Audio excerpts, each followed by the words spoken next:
मैं अपने भाषण को आगे चलाऊं उसके पहले ये बिटिया को चित्र बना के लाई है। ये कब से खड़ी है। उधर कोई वरिष्ठ सज्जन भी मेरी मां का चित्र बना करके लाए हैं। मैं आपके इस प्यार के लिए आपका बहुत आभारी हूं। मैं मेरे एसपी जी के साथियों से कहता हूं कि आपसे वो कलेक्ट कर लें और ये बिटिया अपना अगर नाम पता लिख देगी तो मैं जरूर आपको चिट्ठी लिखूंगा। நான் என் உரையை மேலும் தொடர்வதற்கு முன்பாக நெடுநேரமாக அங்கே ஒரு சிறுமி, ஒரு குழந்தை என்னுடைய அம்மாவின் படம் என்று நினைக்கிறேன், அதை கையிலே ஏந்தி கொண்டு எனக்கு தர வேண்டும் என்று துடித்துக் கொண்டிருக்கிறது. குழந்தை, உன்னுடைய பெயர் அதில் இருந்தால் போதும், இதை நான் பெற்றுக்கொண்டு உனக்கு என்னுடைய நல்லாசி கடிதத்தை கண்டிப்பாக அனுப்புகின்றேன். என்னுடைய நண்பர்கள் அதை பெற்றுக்கொண்டு என்னிடம் தருமாறு கேட்டுக்கொள்கிறேன். थैंक यू बेटा। நன்றி பெண்ணே. ये बच्ची कुछ कह रही है, भाई जरा देखो। उसका नाम पता अगर नहीं लिखा है तो लिखवा लो। அந்த குழந்தையின் பெயர் முகவரியை தயவு செய்து அதிலே குறித்துக் கொடுங்கள். इतने प्यार से इतने उत्साह से आई है बेटी। थैंक यू बेटा, थैंक यू। फ्रेंड्स, आपने डीएमके को 2 बार क्लियर मैंडेट दिया, लेकिन इन्होंने तमिलनाडु की जनता का भरोसा तोड़ा। डीएमके ने वादे ढेर सारे किए, लेकिन काम 0 रहा। डीएमके सरकार को अब लोग सीएमसी सरकार कह रहे हैं। सीएमसी सरकार यानी करप्शन, माफिया और क्राइम को बढ़ावा देने वाली सरकार। तमिलनाडु की जनता अब डीएमके और सीएमसी दोनों को उखाड़ फेंकने का मन बना चुकी है।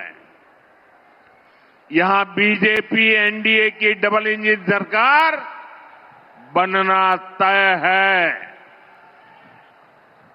நண்பர்களே, ஆட்சி செய்ய நீங்கள் திமுகவிற்கு 2 முறை வாய்ப்பளித்தீர்கள், தெளிவாக அதிகாரம் அளித்தீர்கள். ஆனால் அவர்கள் தமிழ்நாட்டு மக்களுக்கு நம்பிக்கை துரோகம் இழைத்து விட்டார்கள். வாக்குறுதிகளை அள்ளி தெளித்தது திமுக. ஆனால் ஆற்றிய பணிகள் என்னமோ பூஜ்யம்தான்.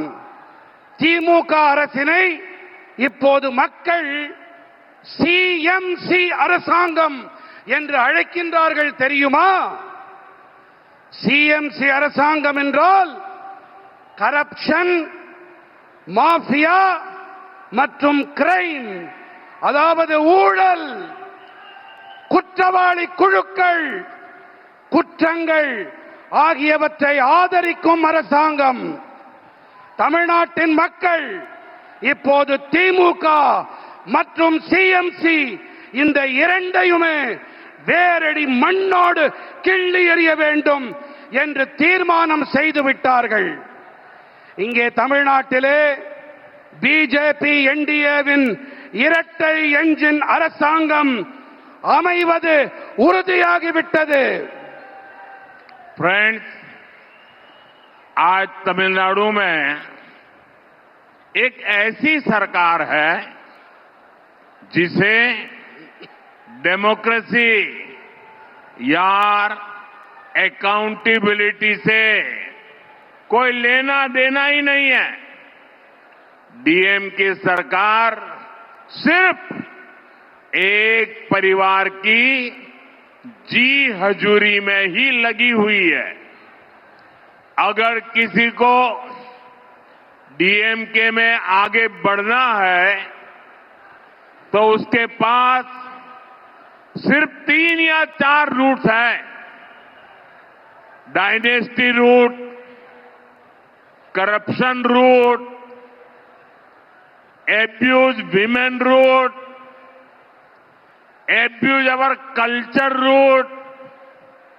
और यही कारण है कि आज डीएमके में वही लोग आगे बढ़ रहे हैं जिनको इस प्रकार के काम आते हैं।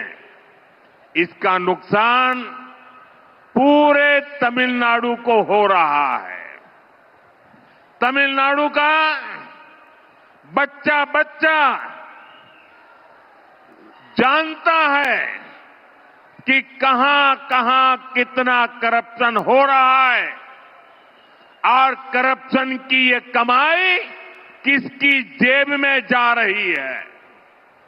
நண்பர்களே, இன்று தமிழ்நாட்டிலே எப்படிப்பட்ட அரசாங்கம் இருக்கிறது தெரியுமா? இங்கே ஜனநாயகம் இல்லை, நம்பகத்தன்மையும் இல்லை. திமுக அரசாங்கம் ஒரே ஒரு குடும்பத்திற்காகவே மட்டும் இங்கே இயங்கிக் கொண்டிருக்கிறது. நீங்கள் திமுகவிலே முன்னேற வேண்டும் என்று சொன்னால் அவர்களுக்கு ஆமாம் சாமி போட்டு ஆக வேண்டும். இங்கே 3-4 பாதைகள் மட்டுமே இருக்கின்றன. ஒன்று வம்சாவழி பாதை, அடுத்தது ஊழல் பாதை, மூன்றாவது பெண்களை வசைபாடுவது, நான்காவதாக நமது கலாச்சாரத்தை வசைபாடுவது. இந்த காரணத்தால் தான் இங்கே திமுகவில் இருப்பவர்களால் முன்னேற முடிகிறது கட்சியிலே. இதன் பாதிப்பை தமிழ்நாடு சுமக்க வேண்டி இருக்கின்றது. தமிழ்நாட்டிலே ஒவ்வொரு குழந்தைக்கும் இந்த விஷயம் நன்றாக தெரியும். இங்கே எத்தனை ஊழல் மலிந்திருக்கிறது, அந்த ஊழல் பணம் யாருடைய ஜேபிக்கு, யாருடைய பைகளுக்கு செல்கின்றது என்பதை சிறு குழந்தை கூட நன்றாக தெரிந்து வைத்துக் கொண்டிருக்கின்றது. फ्रेंड्स, तमिलनाडु वो धरती है जिसने भारत की सभ्यता को समृद्ध किया है। संगम कालीन साहित्य, साइंस, टेम्पल, टेक्नोलॉजी, तमिलनाडु ने हमेशा भारत का गौरव बढ़ाया है। आज जब भारत विकसित होने के लक्ष्य के साथ आगे बढ़ रहा है, तब तमिलनाडु की बहुत बड़ी भूमिका है।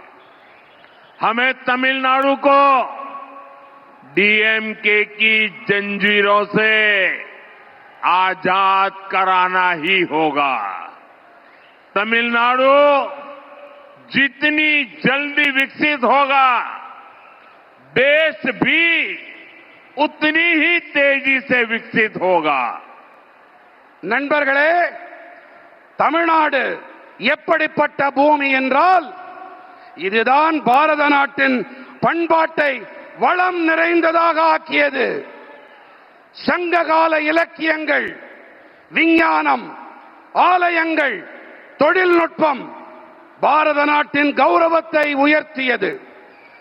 நம்முடைய தமிழ்நாடு இன்று வளர்ச்சியடைந்த பாரதம் என்ற இலக்கை நோக்கி நாடு முன்னேறிக் கொண்டிருக்கும் வேளையிலே நாம் தமிழ்நாட்டை திமுகவின் கொடூரமான தலைகளிலிருந்து விடுவித்தாக வேண்டும். எந்த அளவுக்கு வேகமாக தமிழ்நாடு முன்னேறுகிறதோ அந்த அளவுக்கு வேகமாக தேசமும் முன்னேற்றம் அடையும்.